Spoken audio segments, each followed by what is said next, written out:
सोनू शहर में रहने वाला एक लड़का था। वह एक अच्छी कंपनी में काम करता था। उस कंपनी में प्रभाकर नाम का उसका एक बहुत ही करीबी दोस्त था।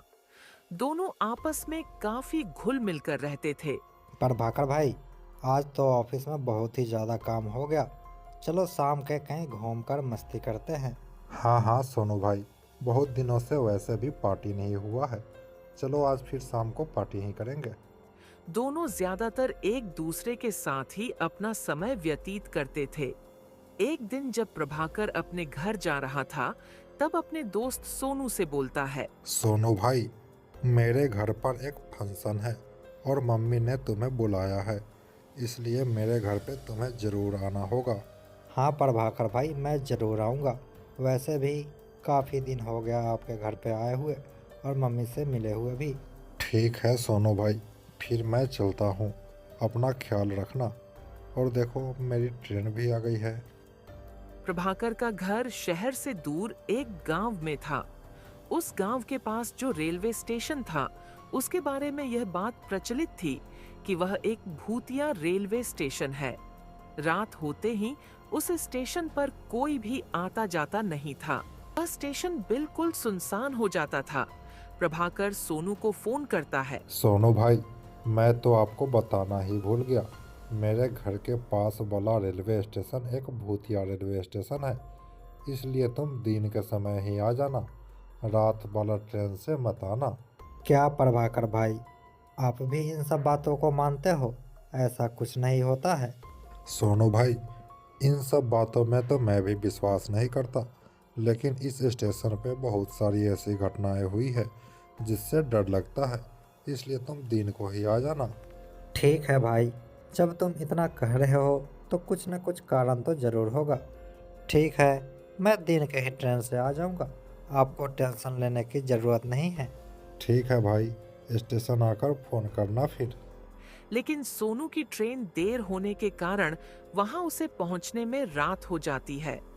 सोनू स्टेशन पर उतरता है तो देखता है कि स्टेशन पर कोई भी नहीं है। वह उस स्टेशन पर उतरने वाला अकेला इंसान था।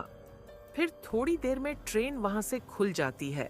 सोनू जैसे ही थोड़ा आगे बढ़ता है, उसे कुछ भयानक आवाजें सुनाई देती है।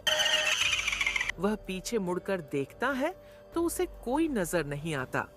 फिर वह आगे की ओर बढ़ जाता है। जैसे ही थोड़ा आगे बढ़ता है, फिर से भयानक आवाज सुनाई देती है। जब इस बार सोनू पीछे मुड़ता है तो देखता है कि एक भयानक चुड़ैल उसके सामने खड़ी है। सोनू काफी निडर होता है, इसलिए वह बोलता है। कौन हो तुम? और मुझे डराने की कोशिश मत करो। मैं डरने वालों में से नहीं हूँ। मैं किसी से नहीं डरता। हाँ हाँ हाँ, मैं तुम्हें डरा नहीं रही हूँ मूर्ख इंसान। मैं सच में चुड़ैल हूँ, मैं तुम्हें मार डालूंगी।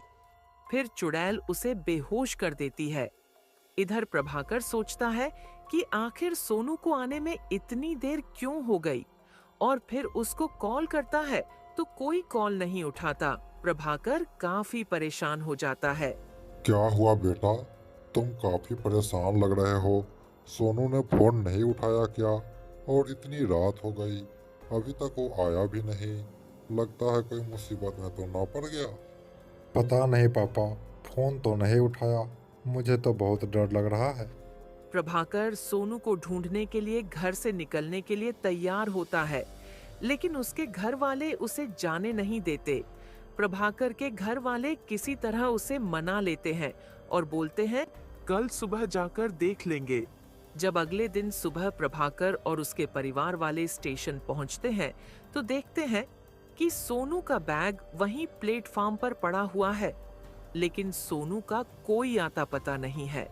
सोनू के बैग के पास एक कागज का टुकड़ा पड़ा हुआ होता है। जब प्रभाकर कागज का टुकड़ा को पढ़ता है तो उस पर लिखा हुआ होता है कि अब सोनू कभी वापस नहीं आएगा और तुम लोग इसे ढूंढने की कोशिश भी मत करना, वरना तुम लोगों के साथ भी यही होगा। ये पढ़ने के बाद प्रभाकर काफी रोता है। मेरे दोस्त को जिसने भी कुछ भी किया है, मैं उसे छोड़ूंगा नहीं। मैं अपने दोस्त को किसी तरह ढूंढ कर निकालूंगा। फिर प्रभाकर बेहोश हो जाता है। To be continued.